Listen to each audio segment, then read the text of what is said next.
Hello, this recording is intended for the Westmead Research Hub Operational Management Committee and Executive Committee to briefly explain the proposed core facility cost recovery model as included in the Master Core Facilities Agreement. So we'll start with some definitions. Firstly, a financial partner. So as defined in the Core Facilities Agreement, a financial partner is a hub partner that underwrites a portion of the fixed costs for a piece of equipment or service. The term usage percentage rate is the result of calculating the usage fees paid by a financial partner into a facility as a percentage of the total usage fee income of all financial partners that year in that facility. The term rate of cost recovery means the final rate calculated in options A or B as illustrated in the cost recovery model, and it's these principles A and B that I'll be explaining to you today. And lastly, a year means a calendar year. So these are the principles of the model. If usership calculated by user fee income recovered for each facility increases in a given year from the previous year, the rate of cost recovery will be calculated at the usage percentage rate, meaning the financial partner or partners who have driven that increase will pay an increased rate for their use, while all other financial partners for that facility with no increased usage will benefit from a decrease in their rate of cost recovery. If usage decreases in a given year from the previous year, all financial partners will pay a rate of cost recovery based on an average of the current usage percentage rate and the previous 2 years' rate of cost recovery, so a 3-year average. This way, the disadvantage of this decrease in usage will be rolled off over 3 years for the financial partner or partners who drove that decrease and ramped up over 3 years for the remaining financial partners. In this first example, you can see that in a year, 3 financial partners have contributed $100 in user fees to a facility. Partner 1 with $30 or 30%, Partner 2 with $10 or 10%, and Partner 3 with $60 or 60%. I'll call these percentages usage percentage rates. In the following year, Partner 1 increases their usage to $60 in user fees that year.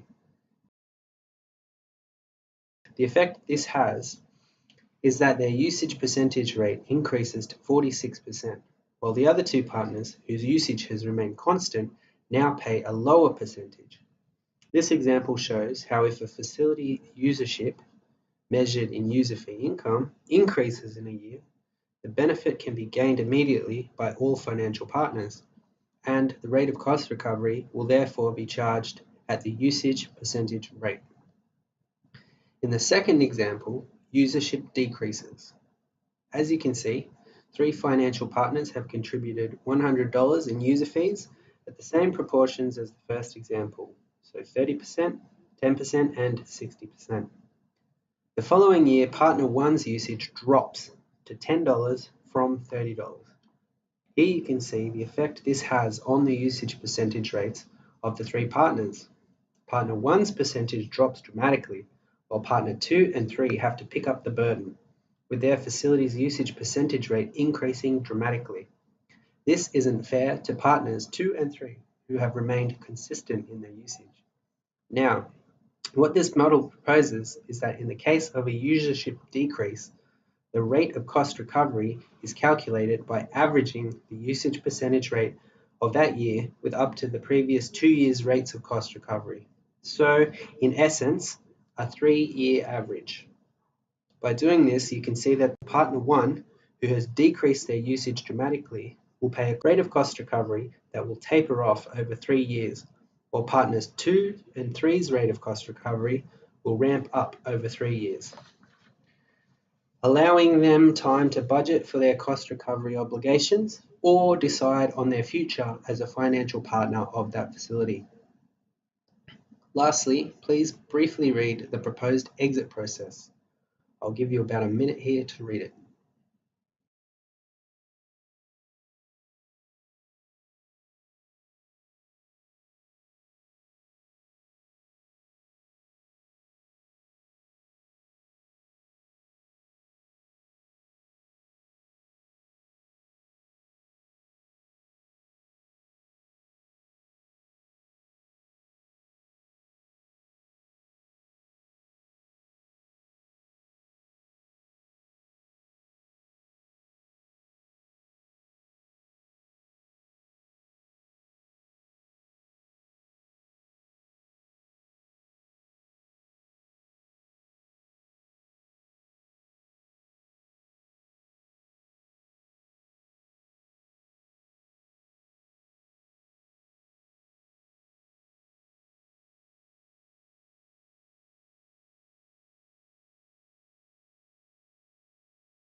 So, once a rate of cost recovery is calculated, there are three things that can happen.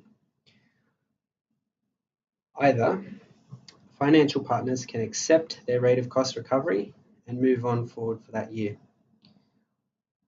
If it is deemed by a financial partner that this is too high for them to afford, they can exit as a financial partner.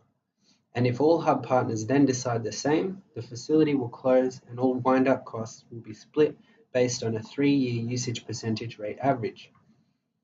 If it is deemed by a financial partner that their rate of cost recovery is too high for them to afford, they can exit as a financial partner. However, the remaining financial partners may decide to keep the facility running, or any other arrangement that they see fit.